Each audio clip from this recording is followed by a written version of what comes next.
Doctor Ayaz साहब से मैं गुजारिश कर रहा हूं, बहुत खूबसूरत लहजे के शायर, कि वो तशरीफ लाएं और अपने कलाम से नवाजें। डॉक्टर अयाज साहब से गुजारिश।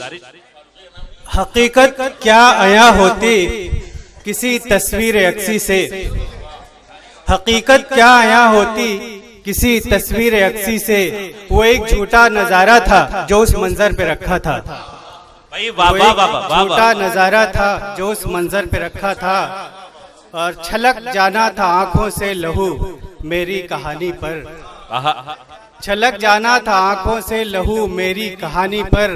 मेरी माजी का हर लम्हा किसी खंजर पे रखा था। क्या कहने, क्या कहने। मेरे माजी का हर लम्हा किसी खंजर पे रखा था। क्या कहने। और एक मतला अर्ज करता हूँ कि ये जो घर है ना, घर नहीं लगता।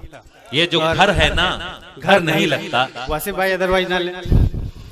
ये जो घर है ना, घर नहीं लगता, कितना अच्छा है पर नहीं लगता। वाह वाह। ये जो घर है ना, घर नहीं लगता, कितना अच्छा है पर नहीं लगता।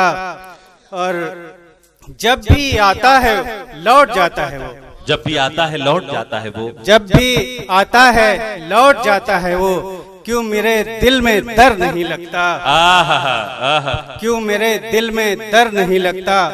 और कितनी तब्दीलियां की उसके लिए, कितनी तब्दीलियां की उसके लिए, खुद को ही मोतबर नहीं लगता। बहुत अच्छा है, बहुत। और महवे गर्दिश हूँ आसमां की ओर, महवे गर्दिश हूँ आसमां की ओर, मौत से कोई डर नहीं लगता। बहुत अच्छा है, बहुत बहुत बहुत शुक्रिया। बहुत बढ़िया।